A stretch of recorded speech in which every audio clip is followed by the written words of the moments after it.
This is Josh Bycer from GameWisdom.com. I hope you enjoyed this Critical Thought, your daily discussion on game design.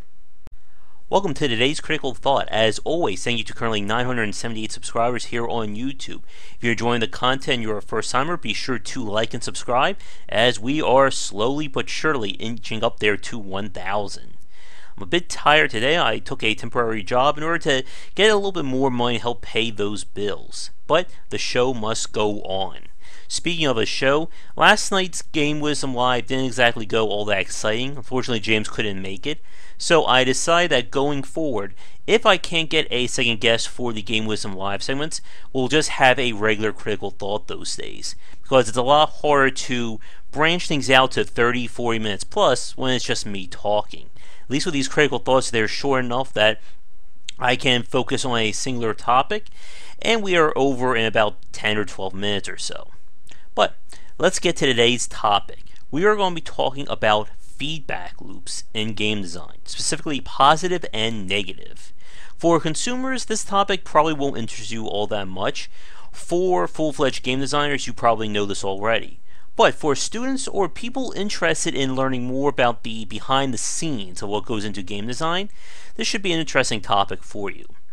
When we're talking about positive and negative feedback loops, these are the ways that the game will motivate, or in some cases demotivate, the player to keep playing a title. That's probably not the best definition, but you should hopefully get this going or figure this out after the next few minutes. We're going to start with positive first, because that is a lot easier to explain. The positive feedback loop is essentially the progression that's built into your core gameplay mechanic. The thing that's going to keep players coming back to your game, it's going to keep them playing through it, and it's going to motivate them to see it all the way through the end. The easiest example of a positive feedback loop is any game design built around RPG abstraction or a leveling or power curve. How it works is you're going to fight enemies to gain more levels to become more powerful. So you're going to level up and gain new abilities, which let you fight better, and let you level up more, and you get the picture. Again, RPGs are built on positive feedback loops, including games, everything from clickers to free-to-play, RPG, MMO, Call of Duty, you name it. If there's a way of making the player more powerful through play, it's built around a positive feedback loop. And the RPG genre, their basic coda is you fight monsters to get more loot, to grow more powerful, to fight more monsters, and I could repeat that for 10 more minutes. The important part about the positive feedback loop is that this is going to be the motivating factor to keep someone playing. As we talked about previously with progression, the player should always be making progress forward. And that's what the positive feedback does. They're going to be better than they were 10 minutes ago, an hour ago, and they're going to become more powerful 20 minutes in the future, an hour, etc. When the positive feedback loop fails or the player is no longer making forward momentum, this is when a game becomes a grind and is a good case for when people stop playing a game. Now, when it comes to progression, like we've talked about, that's easily multiple critical thoughts right there. But sticking to the positive feedback loop, the kind of curve or the loop that goes into it, again, you don't need 30-40 hours of complex simulation 4X game design for it to work. The clicker genre is basically progression distilled. Cookie clicker, there we go. Clicker heroes and any number of clicker-based games are built on that positive feedback loop. And this is what makes even games like Civilization work. That sense that, oh, I'm only going to play for 5 minutes, but then I unlock something new, now I'll play a little bit longer, and then you look up at the clock and it's 5 hours later and you should be asleep 2 hours ago. With the clicker genre and RPGs themselves, positive feedback loops are really built on that sense of scaling along with progression. When you play a clicker game, I'm going to be slurring that thing for the rest of today's critical thought, the basic game mechanics don't change. What you're going to be doing 10 minutes in is the same as 10 hours. The scale, however, is different. When you're starting out, you're getting cookies at maybe a rate of 5 cookies a minute. And then when you get enough, you unlock an upgrade. Now you're at maybe 10 cookies a minute. Keep going, you unlock a new building, now you're at 50 cookies a minute. And now you want to see what that does and what the next level is. And that is positive feedback in a nutshell. This can also be seen in games like XCOM, where you have two systems of growth, and they basically both revolve around the other. Building your base up and unlocking new stuff on the research side gives you more weapons and abilities for your troops to use when they're fighting aliens. And then when you complete a successful mission, you'll earn resources and stuff to go back to your base to unlock more stuff, and the wheel just keeps turning there. Now, it's time to talk about the hard part, negative feedback loops. If the positive feedback loop is what keeps a player going, negative feedback is what's going to either cause them to lose or stop them from playing outright. In most cases, negative feedback typically is akin to death by 1,000 cuts. When we play any number of games, one event will usually not screw us and cause us to fail. It's usually a cascading series of events that will lead to you failing. Darkest Dungeon is a really good example of that. It takes a lot for the player to outright lose their party, but when you play the game, you can see the signs that things are going downhill. 3 of your 4 party members have been stress attacked already. One of your guys has less than 25% health. There's no more food. You're out of torches. You accidentally, or you thought you could handle the Shambler with a party like this.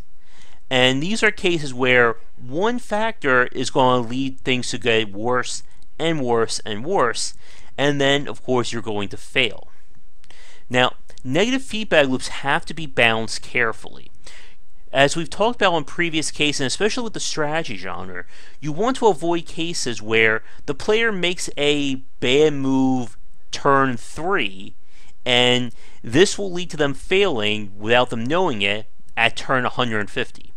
And there's no way for them to have figured it out, no hints, nothing. All of a sudden, just a decision will come back to haunt them. Now, another example of negative feedback loops and why you want to be careful around them is when it causes a game to become a slog to play or progression to go downhill. And the example I want to talk about is also the inspiration for today's post. As you know, I've been playing Let It Die for the last few days, the free-to-play roguelike from Grasshopper Manufacture. And as with free-to-play games, and especially mobile or casual games along those fronts, the scaling of positive negative become more and more pronounced as you get in. When you're starting out the first few hours, it's kept relatively fair. Death is more of a slap of the wrist, and you can mitigate it to some extent. However, where I'm at right now, the negative feedback loop is so much more pronounced than the positive that I'm losing progress. And I want to explain why. If you didn't read any of the posts I wrote or see any of the videos, then here's the basic explanation. When you're playing Let It Die, you basically have a pool of fighters that you will level up and take out into the field. When a character dies, you have 3 ways of bringing them back. You can spend premium currency to revive them, you can spend in-game currency to revive them back at your home base, or you have to send another character to go fight them. Now again, in the lower parts of the game, things are scaled relatively even in terms of positive and negative feedback. But once you get to the second stratum, or the second section of levels, things really go more towards the negative. And here's why. Where I'm at in the game right now, I'm able to field Tier 3 or Grade 3 fighters. Basically, the grades determine the quality and how high their stats go. 3 is better than 2, 2 is better than 1, and you get it. What happens is, as you go up in grade, the cost to create another fighter goes up, and the cost to revive them. When I was losing level 1 characters, the cost to bring them back was about 3,500, 5,000 of my in-game currency, and I had a bank of about 40,000. Okay, that's not bad. To bring back a grade 3 character where I am at costs 35,000 in-game currency.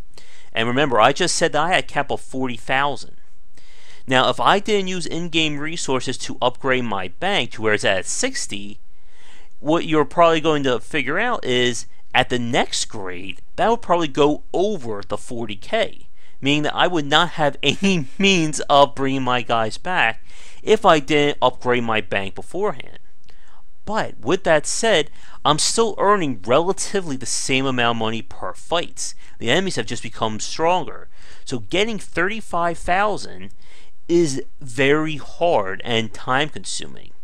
But here's where the negative feedback loop comes in.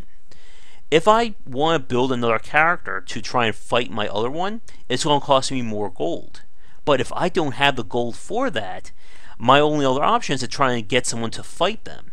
But because of the grade scaling, if I don't have a level 3 character, it's going to become very hard to beat that character to bring them back.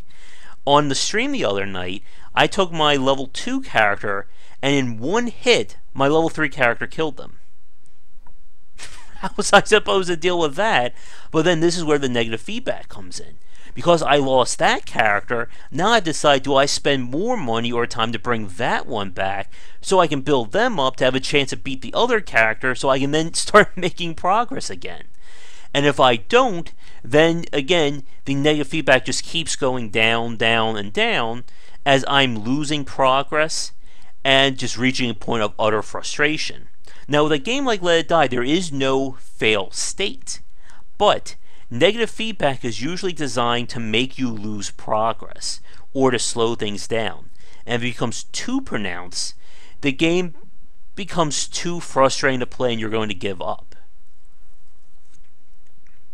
With that said, we're going to wrap things up in the next minute or two, but it's important to talk about ways to prevent that from happening. One thing you have to watch out for is properly scaling your positive feedback loop with your negative. Ideally, you should always be trying to make more than you lose. For instance, let's say that every time I go out into a dungeon, I need to restock my characters or restock my gear. And these costs will scale up as we get further in. So in the beginning, let's say I could earn 700 gold and it costs me 200 to stock my characters. So in essence, I have a net profit of 500. But without proper balance, let's say 3-4 tiers in, it's now costing me about 6,500 to properly stock my characters, and maybe I can pull out 6,700 on a good day. What that means is there's a chance that even if I go into this dungeon, I could walk out of it with less resources or less currency than when I went in. Thereby, I'm going backwards. Good positive feedback has to keep the player moving forward. Now, when it comes to negative feedback, part of the challenge again is determining just how much of a punishment you want to have. Are you going with a slap on the wrist, or are you going to lead the player to failure if they make one mistake? With games like XCOM, what they do is even if you fail a mission or you lose characters, there is the other side of the systems where you're making progress. So, if I lose my party and, complete wipe, I'm not back at 0. I have all the researches I've unlocked, all the gear I've bought or constructed, and I probably have other characters who are waiting in the wings to take their place. If it was like I lost my squaddies and I lost all the research, then I'm pretty much screwed. But again, the point of positive feedback is the player should always feel like they are making progress. There's always forward momentum. And as long as they feel that way, you can keep them playing for 20 minutes or 20 hours. When negative feedback becomes too pronounced or too polarizing to the point where one mistake and you're on the path to game overville, the game will reach that point where players are just be like, they don't want to keep dealing with it. Another point to deal with or to understand about negative feedback is there should be mechanics or some way to turn things around. One mistake shouldn't cost the player 5 hours of progress. In the game Dungeon of the Endless, they kind of ran into this issue where you pretty much need to always be making progress. Because of the way the enemies and the levels scaled up, if you weren't always improving either by leveling up your gear or your turrets or your in-game towers, you're going to start failing. And the second you have to run away from a floor because you couldn't handle it anymore, you might as well just give up because you're not going to be able to recoup those resources. And that would be an example of negative feedback becoming, again, that death of 1,000 cuts. Once you start losing, there's no way to stop it. And you always have to keep winning. Now, XCOM does get a little bit interesting in that regard, especially for people who play on Iron Man Legend. It's been a while since I played XCOM 2, so I don't remember the highest difficulty. When you're starting out, if you don't have a perfect beginning, you might as well just restart at that point. But when you get further in and things start to improve, you do have a little bit of leeway. And the genius of that game is you can mitigate some of the harder situations or the unluckiness. But that's another topic as well, so we're going to wrap things up. My allergies are also killing me as well, as you can probably tell. But once again, thank you so much for watching today's Critical Thought. If you enjoyed things, be sure to like and subscribe and all that great stuff. Be sure to check back tomorrow here as well as on GameWisdom.com, where we examine the art and science of games for more great content. Once again, I'm Josh Bycer. Be sure to check out the Twitch stream tonight. I'm not sure what I'm going to be streaming, but I'll figure something out by then. Anyway, have a great rest of the night, and I'll talk to you all tomorrow. Thank you so much for watching this video. If you enjoy it, be sure to like and subscribe to the channel, and of course share with your friends. It always helps out. For daily posts on all manner of game design and industry topics, check out game-wisdom.com. To support the site and everything that I do, be sure to check out the Patreon campaign. If we can hit goals, it will mean more content for everyone to enjoy, and I'll be able to support myself and my household. If you want to follow me, you can find me on Twitter at GWBycer for updates throughout the day and random thoughts from me. And lastly, you can find me on Twitch right over there at GWBycer for daily streams most nights around 10 Eastern. Thanks again for watching the video, and be sure to check out more great content coming to the Game Wisdom channel real soon.